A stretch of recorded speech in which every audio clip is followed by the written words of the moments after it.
been what now, a month? I think it's been a month since that terrible, Since your terrible Tuesday soul evening. was torn out. And you know what? Today is the first day as a U.S. soccer fan since that happened that I had a bit of joy. I mean, it's not like real joy, but it was like a little bit of, wow, that's cool. I thought that. I thought that's cool when I saw the roster. And, that's better than nothing, I guess. I would much rather be really grumpy and in the World Cup than kind of mildly surprised and not in it. But Then, hey, look, maybe our team has a chance in 5 years. we should tell you that this is US Fan TV, a show where we talk about soccer in the United States. I am Bob from Stranger Things, and he is Kyle Martino in a hat. Works for me. Or I am Pat, and he is Chris. Whatever. All right. Plenty of people would probably have us rather be, or whatever. You look like an Irish immigrant in that hat, and you're gonna go out and like fight. Fighting around the world. Yeah, I'm stereotyping my own people now, so I can do that. And mine. um, I was also making a South Park joke about an Australian, so no, New Zealander. so yeah, the roster is out, and Alex says he hasn't seen it, so I'm gonna read it to Alex for his benefit. And I'm going to pull it up on my phone here, and I'm going to stall while I do that. The goalkeepers, Jesse Gonzalez, Bill Hamid, and Ethan Horvath. Okay. The defenders, John Brooks, Cameron Carter-Vickers, Eric Lehigh, Matt Miazga, Tim Ream, Jorge Villafana, DeAndre Yedlin. The midfielders, Kellen Acosta, Tyler Adams, Alejandro Bedoya, Lyndon Gooch, Weston McKinney, Kellen Rowe, Danny Williams. And your forwards, Juan Aguadello, Dom Dwyer, CJ Sapong, and Josh MFing Sargent. Notably absent, we knew this, but still notably absent, Christian Pulisic, which to me makes complete sense that he's not there because he doesn't need to be. Why? I mean, this is not for him yet. We know where he stands. We need to know where other guys stand. And I saw this roster, and with few exceptions, although some of them I get, you want a little bit of leadership presence, and Alejandro Bedoya can bring you that for sure. You don't want an entire youthful roster. You want a mostly youthful roster, and that's what this is. So with few exceptions, I like it. I don't know how you felt, but I liked it. I was spot on in my predictions for goalies, although I would have accepted Zach Steffen in place of Jesse Gonzalez. Not necessarily that I thought he was better, but maybe better on like most recent form. But if I think you take the body of work of the season, I'd probably still take Jesse Gonzalez over him. But and maybe that's not even the proper argument to make. Maybe it's that when you brought him in for the Gold Cup, you did all that, and then he got nothing. I felt like that he should have at least gotten a chance here. So good there. Horvath has recently, possibly lost his starting job in Belgium. So, he does need either a chance to get some more playing time and maybe show for somebody, or perhaps just win his confidence back so he can go back and get that starting job back again. So that's good to see. Bill Hamid, he's not playing until January anyway. I think he's a no-brainer pick. So I think we're solid there. All choices to look at the future. Cool with that. I was a little. I had Brooks on my personal list. I'm sort of reviewing as I'm going here, kind of my picks versus or my predictions versus what we ended up with. Brooks, I saw it as he doesn't need to do it. It's sort of like Pulisic to me. We know he's going to be there unless somebody comes unless two new center backs come out of nowhere. I think he's kind of a no-brainer pick going forward. So part of me says, is there need for it? But at the same time, there is continuity, and there is the fact that you kind of want to see what can he still do as he comes back from his injury. So it's nice there. It's nice to see him there. Of course, you want to see DeAndre. Of course, Matt Miazga, Cameron Carter-Vickers.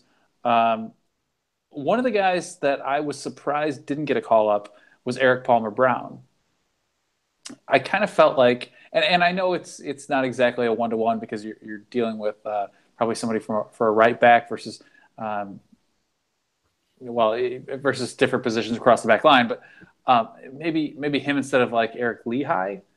Um, I just feel like Lehigh, Yeah, that would have made sense. as much as we've said we wished he was there, from the Gold Cup on. Um, to me, he's 29. I think at this point, I'm just not looking at anybody who's over about 25 or 26, maybe pushing 27. I wouldn't have brought Dom Dwyer either, frankly. Yeah, I Um, think I, Lehigh got the call because he's from Downers Grove, and I think that that's what really put him over the edge. I also want to acknowledge all the people hating the Represent. Packers. There's lots of Packers hate going on, and I love it. Keep it up. Um, bear down, guys. There's not much to love there right now. Oh, It's we very had clear. two Hall of Fame quarterbacks for the last 35 years, but no, we're sad.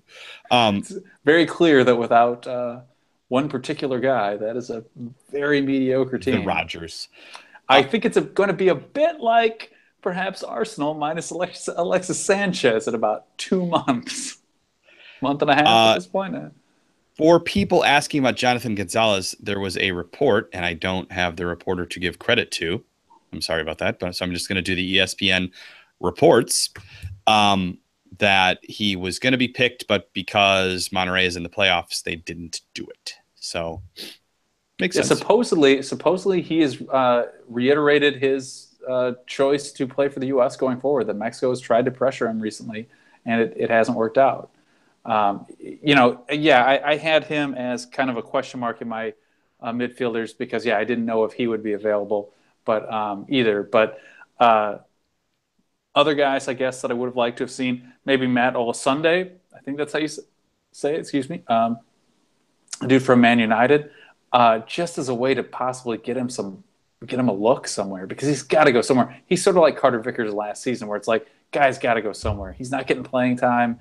He's maybe making the 18, but most of the time he's playing for like one of the youth teams. He needs to go somewhere and get some real consistent first team action. Midfield, I'm pretty cool with it. I probably would have brought Areola. Why not? He's young He's enough, not. yeah. He's not playing for anything otherwise. He has a little bit of consistency with the current squad. He's one of the guys that I think you'll see carry over. But at the same time, it is probably fair to say that, yeah, we know what we've got there. Um, I do like Kellen Rowe coming. I did have him on my short list. Um, I liked what he had in the Gold Cup. It's a bit like Areola, where he's got all of the pieces except maybe that final cross. You could say he's got everything but the most important piece right at the end. Um, he was showing a lot. He's still in kind of that nice age group where, I mean, maybe he's a little bit older than you'd hope him to be for somebody just breaking into the national team. But at the same time, right now, these spots are wide open, and anybody I think under 25 has a shot. The good part about this is that the game is going to be watchable. Yeah, Like I there's guess. stuff I want to see. I'm not going to completely ignore it. Like if we had brought the standard bunch, I want to see. And even somebody mentioned, maybe we should have brought Deuce to break the record. No, No, as no, far as I'm concerned, if he Deuce needs breaks to the be done. record at this point, it should come with an asterisk because he just got it to trot out to do it, and that's not fair to me. Like, if that's the case, come on, we could have brought Donovan out for more games. Like, Donovan should have played in more games, Donovan had a whole and fucking maybe he World would have Cup he should scored. have played in, but Yeah, exactly. um, And realistically, he wouldn't have skied one over the bar against Belgium. But not no, so another moonshot, Wando. I look at Dempsey and say thank you. I mean, it's kind of my feeling about Bradley. It's not Yeah, that I don't like you. It's not that I don't have tons of respect for you. It's not that I wouldn't still like to shake your hand, get your autograph, take a picture with you, whatever. I love you, but I'm sorry, your time's over, and you're you're not going to play on this team in the future, and so I don't see a point in bringing you in. why are people saying that David Beckham is running for USSF president? People keep saying that USSR president. Nice. David Beckham is running. That's a good. David Beckham is supporting Kyle Martino's bid for USSF president, which Well, we will yeah, we'll talk about discuss that in a in a minute. little. One thing I have mixed feelings about the fact that Danny Williams got called up. On the one hand, I'll say he totally deserves it. I think he probably should have gotten a call up during the summer. I can't believe he didn't. On the other, dude's like 28. I think it's 28. He's going to be too old in 5 years. And it's not like he's been there so consistently that you could say he's, I don't know, somebody that is a locker room presence who can like show the team what veteran leadership means and everything. Like there, I could see where Bedoya plays that role, but there's nobody else who really serves that purpose. And I don't know, Lehigh and Danny Williams to me are kind of the same there, where it's like in both cases, I think it's unfortunate. I think they should have played along the way. I think they should have had their chances, Yeah, but they didn't get them, and now I feel like they're just kind of too old to worry about. I think that part of it is that maybe that they play in Europe and that they didn't get a Yeah, shot before, and it's convenient to bring them in. They're not flying them all the way in. I was hoping So Kenny Saif. yeah, what's the deal with him? Is he back playing? I think he is. I haven't looked in over a week, and I went on vacation over the weekend, so I've forgotten a lot of things. I've also been sick for a few days, so I've kind of forgotten. I was hoping Andrew Carrollton, if his schedule versus the playoffs would have worked out. I don't know if he's say fully recovered or anything that he'd even be available. But not to say that he was injured or anything, just that like he was recently playing. Emerson Hyndman, I kind of wanted to see him get called in, if for no other reason than to possibly just get more attention for him. I mean, for as much as he tore up Scotland in the spring, he is doing nothing at Bournemouth. Yeah. Dude can't even make the bench half the time. Alex Maybe all the says time. I Kenny don't know. Sayef played for the U23s, but just the bench for the senior team. There we go. So, yeah, probably not up for it yet. I mean, I don't know. It's hard to complain. We can nitpick, but it's hard to complain. This is basically what we wanted. If we're Yeah, going to yeah. have a November friendly after we failed to make the World Cup, if we're going to start the 2022 campaign right now, this is basically what you want to see. So, and I wonder, Josh Sargent is certainly going to be the first player born in the 2000s to Think play about for that. the men's national team. Is he the youngest? Will he be the youngest player? When he Youngest ever? And when did the he who shall not be named play his first game for the full national team? I don't know. Are we talking Freddie Adu? We are talking Freddie Adu. Freddie. I don't know. I don't know when his first full game I don't was. remember. Somebody can Google it for us. Yeah, if only there was a machine right in front of us, or perhaps in our hands, that could just tell us these things. So I can't guarantee that. I was, speaking of youth guys, also hoping Tim Weah would get a call up. Yeah. I What the thought he hell? would be in as a forward too, because all in all, he might have shown better than Sargent in the 20s World Cup. He looks pretty incredible. Now, granted, it may be that PSG was causing a hassle, or that there's some kind of thing where maybe he'll get a shot if he stays, and practices right or something. So there may be kind of extenuating circumstances there. But yeah, I was really hoping that this was going to be his shot as well. Dick Cheney is worried that we're going to lose and says it's going to suck. I know we're playing a Portugal squad that's not there. It's a very youthful shell of itself too. I don't care if we win or lose. I mean, it'd be nice to win. I'd rather win, I guess. But overall, I don't. It's a friendly. I care about if players do well, and I want to see things. If we get blown out, I guess I'll be a little unhappy with that. But it's not like it. You can't hurt me at this point. Yeah, we're I've not doing a felt live pain. post game show on Tuesday. I'm not taking off work to watch this game. I'll record it and watch it when I get We'll do the home. normal show Yeah, on Tuesday. yeah. We debated. I can't remember if I debated this in my head or with you, but I agree. We're going to do the normal show Tuesday night. But but we're not going to do a show unless I feel really motivated to do it. But at that point in the day, I have children and a dog, and I just don't see myself being able to pull it off. Um, so yeah, we'll do the normal show Tuesday night after the game. We'll talk about it then. So save up your questions. Leipzig calling Wood worse than Wando. Wood is not worse than Wando, that's for sure. But Struggling Wood though. definitely is struggling right now. I also kind of thought I had him on my list with a note saying get his confidence back.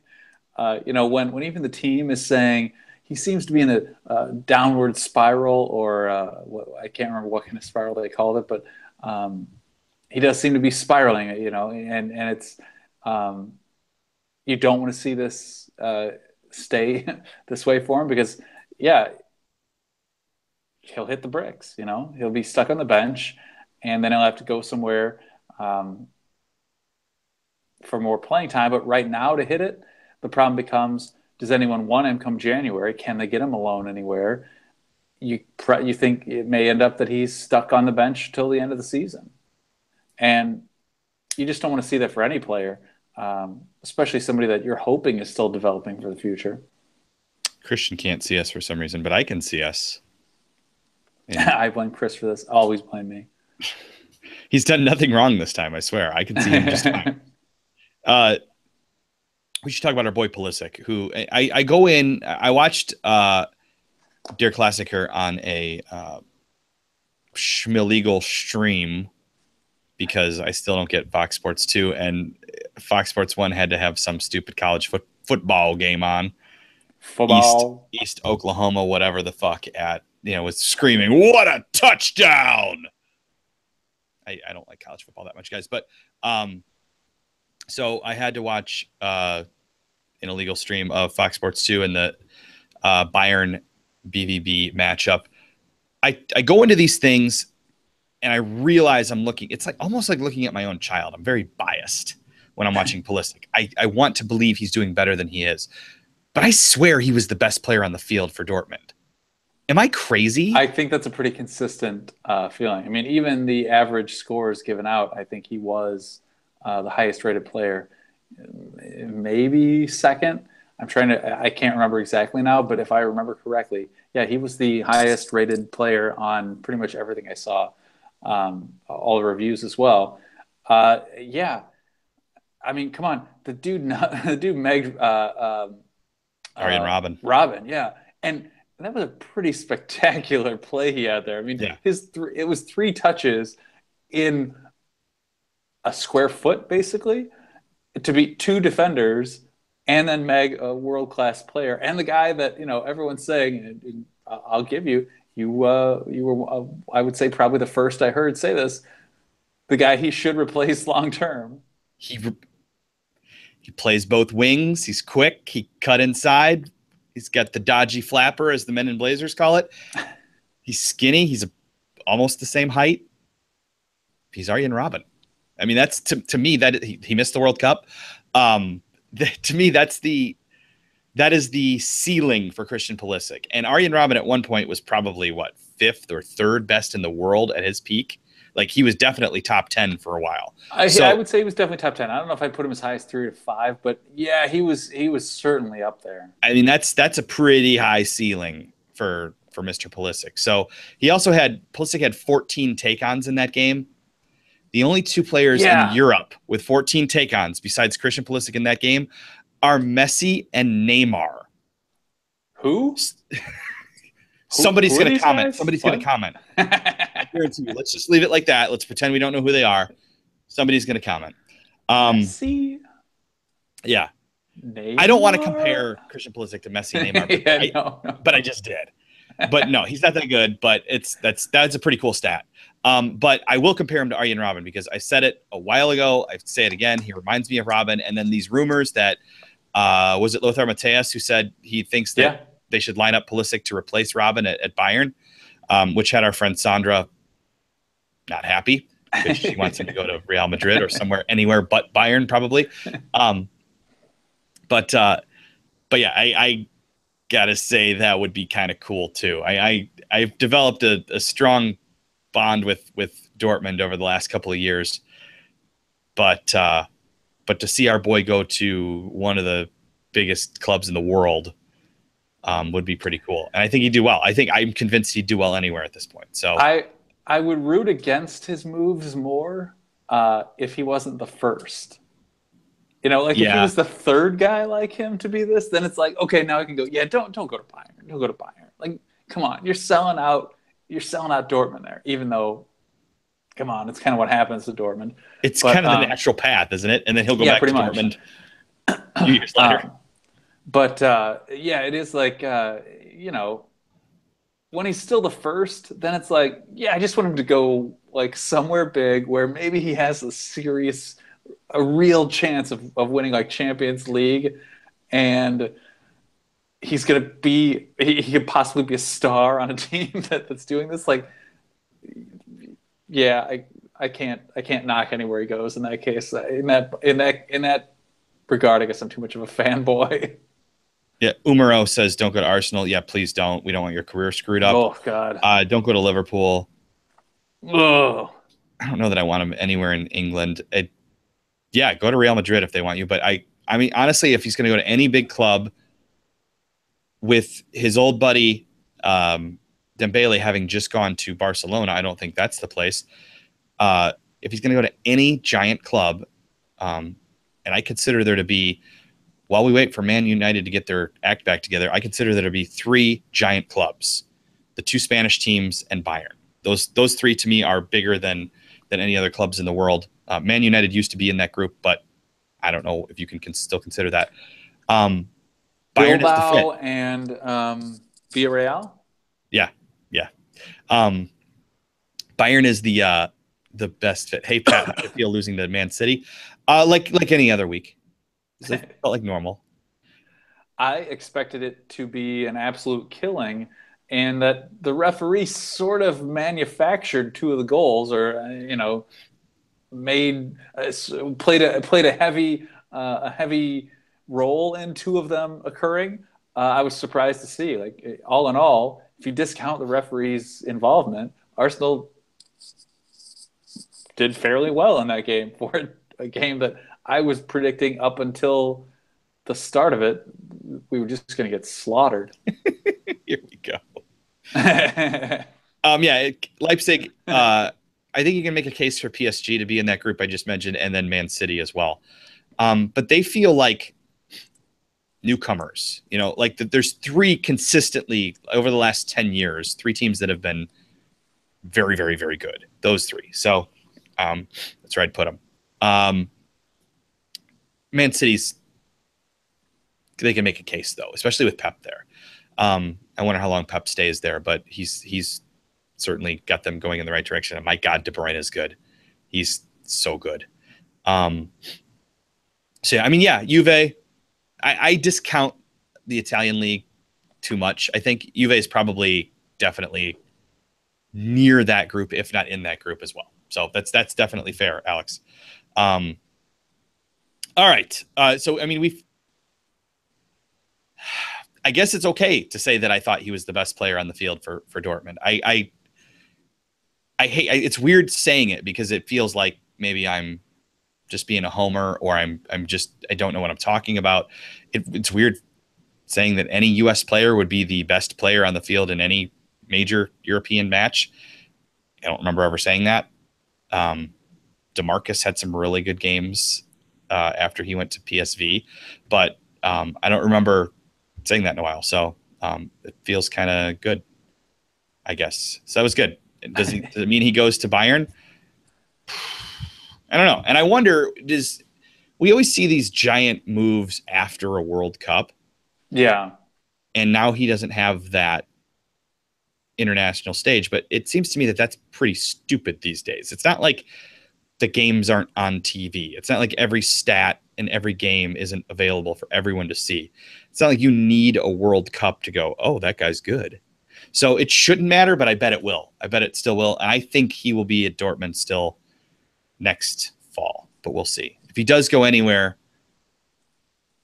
I think Bayern might be the best place for him. What else do we have? Kyle Martino, your doppelganger, is, after saying he was not going to run for USSF president because he's got a good job and he uh, likes his family and He everything, went psych. he's like, nah, I'm gonna. And you know what? I got to say this. When you're trying to win an election of any kind, especially a closed election, but any kind of election, really, voters sort of gravitate toward the perception of um, winning, the perception. You saw what happened with Trump, like the perception of success. Kyle Martino, although he wasn't as good of a player as Eric Winalda, enters this race, I think, now as the front runner if Sunil's not going to run, um, because of not only who he is, but more so who he's got behind him.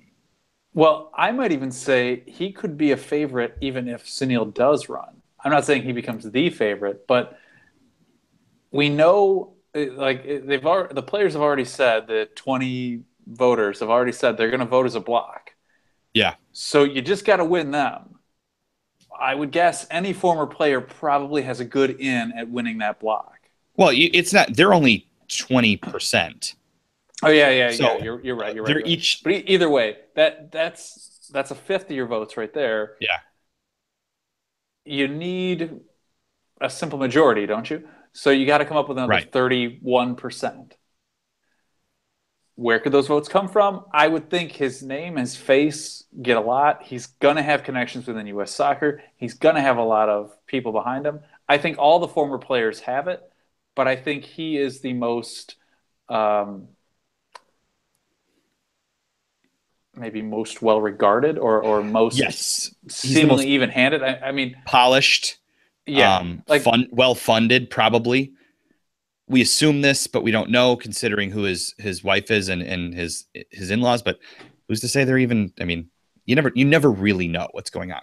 But I will say, with letters from Thierry Henry and David Beckham saying Kyle's who I would go with. That's a. I mean, they're not American, but they're certainly giant names who have had a huge impact in the game in this country. I think that's a big deal, and he just immediately launched with an announcement, a polished website, very clear ideas on things. I don't know who we support. It's hard to say, and it's such a shadowy thing. That, I mean, my personal vote is Paul Caligiuri, but I can't say anything he necessarily stands on. I sent a message to him as soon as he announced it, saying, "Would you come on our show and talk about it?" I did not get a response. So if anyone has any connection to Paul Caligiuri in any way, by all means, tell him to come on, because he knows how to beat Trinidad. I just want him on. But yeah, as just like kind of a personal hero or something, I want him on. But so I have a fondness for him there. Winalda is exciting or funny or enticing by his kind of crazy nature. Like, he's going to try and shake things up. Does he try to go too far because he's Eric Winalda and just says things, I think, sometimes without thinking them? I would wonder about that a little bit. Martino seems like if you're offering somebody three choices, you give them the choice that they won't take, the choice they shouldn't take, and the choice you want them to take. Kyle Martino feels to me like the choice you want them to take. So, if they're amongst the former players running, amongst the kind of choices available, he seems to me like the one who can run on a sort of populist vote, as well as having some good ideas for U.S. soccer. Now, the one thing that could derail it, and I think this goes for kind of all the former players, is all of them seem to be on board with some sort of opening up of kind of the records at U.S. soccer. So, like putting everything out in the open, making this a paid, full transparency on everything.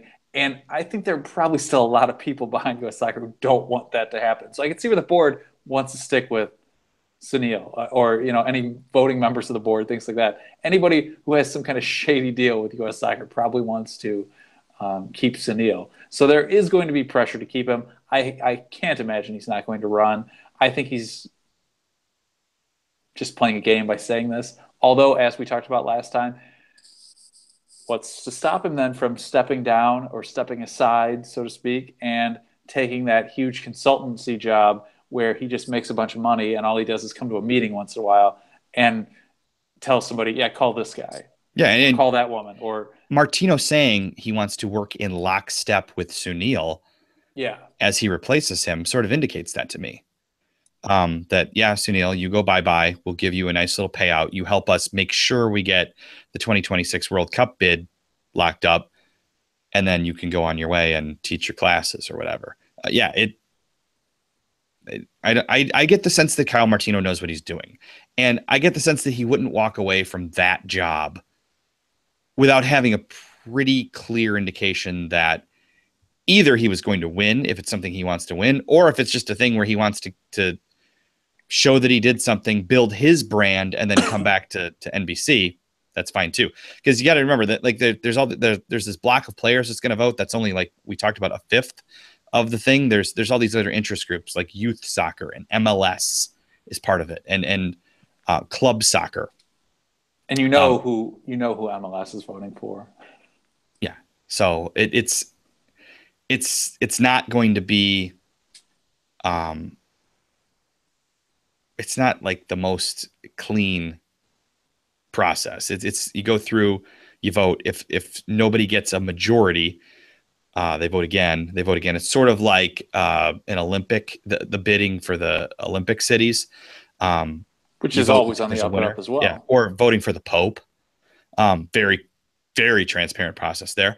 So yeah, who's going to be the next Pope? It might be Kyle Martino, the first. We'll look for the smoke. Mexico Fan Channel says Juan Carlos Osorio to USSF. I wouldn't hate it. He has admitted he's had conversations with them. Did he? I didn't see that he said why he was talking to them, but under the circumstances, I think it's pretty clear why he's talking to You would us. think, yeah. I respect him. I like him. I don't think he's done a perfect job with Mexico by any means, but I think he's a pretty good coach. I Yeah. think he could help us. So, and he seems like his story is ridiculous if you haven't heard it.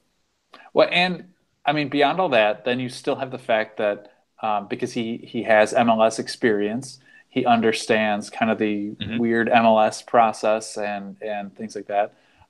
So you know, one of the things they always make a point of is you need a coach who somehow understands MLS. You can't just bring in somebody for whom MLS is a complete farce or something. Um, yeah, like Antonio Conte. I heard his name mentioned if he gets launched from Chelsea. This is a guy who wouldn't bring in Sebastian Giovinco when he was the Italian manager because he rated MLS that poorly. So I don't know that maybe that's a good thing. Maybe that would actually help if a guy like that showed up. But yeah, I like Osorio. I think it would be. I wouldn't be over the moon for him. Like I wouldn't be like super excited, but I'd be like, yeah, okay, that's a guy who can do the job. I'd be more excited than I was about Bruce Arena. Probably, honestly, less excited than I was about Jurgen Klinsmann. And Probably. Jurgen ended up not being great. So, Spencer asks who we'd pick for manager if we could. My issue with this is, and I talked about this, I don't know, a few weeks ago. I think we have to look at this on a much larger level because there are people I would name today, but when you're looking at it today, you're basing it off of the team that you just saw play. And that's not the team we're going to see in 2 years, much less 5 years. I think you need to look at and truly evaluate the youth we have now. And do we think they're going to grow into, I don't know, a bunch of Pulisics for lack of a better way of looking at it? You know, are these guys who could be world class players, could be kind of our first true crop of world class players? And if that's the case, we don't want the kind of coach who could come in and make the current team a success, the team that you saw a month ago a success. Because those guys we don't have to worry about anymore. And we may not have to be, we may not need a coach who can make that team successful. And we may not need a coach anymore who can shore up a defense and,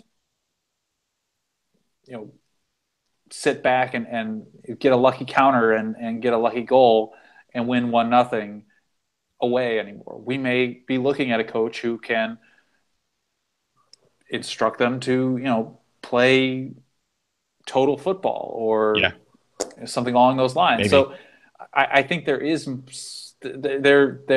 are serious evaluations that need to take place that look at, what do we expect these players to be? What are our predictions for them? And then select a coach who can, Pep. achieve Yes, that, please. who can make that a reality, or who can deal with those players at that point. Because the other side of it is, Bruce Arena may have been fine in many circumstances, but if you put him out with a bunch of players who have kind of exceeded the level he's used to coaching at, is he now capable of achieving, or supporting them in achieving their maximum potential? Yeah, I mean, for me, the guy I would want, the one big name I think there's an outside chance we'd be able to get is the ball sniffer, Yogi Love. Oh, After the next World Cup, I don't think he would stick around for another one, but maybe. Who knows? But he's a guy I would love to have. For everybody who says David Wagner, why would he come here? He has a better job now, yeah. and he built it himself than he would have here. This is a step down to me. The international game as a whole is a step down from the Premier League, and he built a team that worked its way up to the Premier League. And no, he should stay where he is, unless he gets bounced or something, and then he becomes available. Sure, um, but yeah, not Wagner. I just don't see it. I mean, I want to see what he can do at this top level for more than just a couple months too, because otherwise he seems to maybe fit into the mold of, like I said, I don't know, a month ago or whatever, that if you were just to give me a coach immediately who could coach the current squad, I'd go with somebody like Martin O'Neill. Because what does he do? He rescues like crappy programs or mediocre teams, makes them play better than they are, and gets results. And maybe that's what Wagner's doing. But is that what, like I said, is that what we need for this team going forward? And that's where I think there's a much bigger picture to look at. Um, and that's why I'm not really in favor of selecting a coach until probably at least after the World Cup, maybe a year. Yeah, you don't have to. Yeah, what's the point? We can keep Ride out going with an Sarakin. interim Why guy. not? It's Yeah, it doesn't hurt you, so yeah. you're not losing anything. Sarakin can pick them and let them play just as much as anybody else. You don't have to put a system in place yet or anything. So let's ride it out until your guy becomes available, and we'll know it when we see it. Um, I have nothing else on my list. Do you have anything else on your list? No, we hit all my notes. The women play tomorrow Yeah, in we haven't Canada. we haven't discussed that. Uh, you know how we feel about Canada. I'm actually fond of it. Canada, Vancouver's, I think, flat out the most beautiful city I've ever been to in my life. But it's in Canada, so I don't know if that's going to sit well with you. I did just watch an American team destroy a Canadian team on Saturday night. My hometown St. Louis Blues took care of the Kings of the Toronto regular season. Maple Leafs. Yeah. Uh, yeah, the Maple Leafs. It's a good team there. Um, all right, this is US Fan TV. We do a show Tuesday and Thursday nights. Uh, will we be here Thursday night? We'll see. We'll see what's going on. If there's stuff to talk about, we'll be here. But we will be here next Tuesday night because there's a game that day. We're not going to do a live post match show. We don't think. We're just going to do a regular Tuesday night show where we happen to talk about post match things. We have Twitter and Facebook and Instagram. They are all US Fan TV for your convenience. We do not like Snapchat. We are not going to do Snapchat. We are on Craigslist, but you have to know where to find us. We are on YouTube. You know that because you're watching this. Subscribe if you haven't. We have 1,100 of you now subscribed to this fine program. Woohoo! I don't know that I call it a fine program. It's a program. So thank you for that. Tell your friends to subscribe. Share us. Share us sounds kind of weird. But you know what to do. Give it like the video, give the thumbs up, do all that good stuff. It helps. Chris, do you have any final words? We will report on the women's game. Don't worry. I'm not worried about Leipzig calling us a chauvinist. Yeah, but it's really that for the time being, there, there's just not a lot to talk about with them. I mean, they're maybe you could go on about how they're trying to do the same thing with their coaching staff that we should be doing that the men's team should be doing with their coaching staff, but or that the men's team was doing with their coach staff, and that is submarining the team. But beyond that, it's a bunch of meaningless games right now, and I don't think that they've done a lot to kind of show progression. I think there is coming, or will soon, we will soon see a, an upheaval in the strength of the women's teams around the world. I think there are more than just the 4 or 5 countries that are already kind of on par with the U.S. I think the tide is rising across the board, and I think the U.S. is not keeping up. And I think pretty soon all the talk that people have of, oh, well, the women win stuff. I don't think the women are going to keep winning stuff, because I think they are going to fall into the same valley that the men have, and that is that they aren't keeping pace with the way the rest of the world is improving. And, for so long, the college ranks in the U.S. produced a women's program that the rest of the world didn't have kind of a mechanism to compete with. But Right. they've now essentially started creating the same mechanisms that they use for the men, and their programs are improving. The U.S. has not kept pace. The U.S. is still just relying on essentially the college game, and we've seen what that does. We've seen what that does for the men. It doesn't turn out good enough players, or it doesn't turn out players who are good enough, young enough, and ultimately they're not as good as the rest of the world. And so we'll see what happens. That's a broader picture. We haven't talked as much about individual games. I think we've talked about, between Pat and I, doing more coverage like that. It's just that in these kind of, I don't know, meaningless friendlies, it's nice that maybe they're not playing on American soil, but I don't entirely, for as much as I make fun of Canada, I don't entirely count Canada. Yeah, I don't entirely count Canada as like a foreign I will country. say Canada's a legit opponent, though, typically speaking, for them. I mean, it's hard to take anything from they beat Romania 12-0 or whatever. I can't gather anything from that. We talk about them when they played in the She Believes Cup and in the whatever the hell the one over the summer was that we both lost. We talked about them, and we made a lot of French people mad the night we talked about, because I don't think they were getting what we were doing, but we criticized our players instead of congratulating the French on their victory, and they didn't like that. So yeah, congrats to you, France, on that She Believes Cup trophy. But yeah, it was for the longest time the US, Scandinavia, and Japan, maybe a smattering of others who actually cared about women's sports. That has changed. You have the major soccer players in Europe now who care. And surprise, surprise, Germany and France and England are really good. So it's going to be a lot harder road from here on out for them, which is, just like when we talk about sending our youth players to Germany or wherever, a very good thing. Competition is a very good thing. Winning World Cups is great. It's even better to win them when you beat a lot of really good teams to get there. So that said, did I ask you if you have final words? Do you have final words? No, but I will comment here. The real Alf Kerensky. I thought it was maybe the fake Alf Kerensky, but I don't know. Anyway, I think it might be the real one. So discussing Hope Sola saying that male players say the same stuff that she said after the game with Sweden, it's kind of true. Yeah. She's discounting all the other things she said and did that she wasn't punished for, that certain other players would have definitely been punished for. The Hope Solo thing was not a punishment because of what she said after Sweden. It was a buildup of things over a period of time where they finally said enough is enough. The problems now outweigh the ability on the field.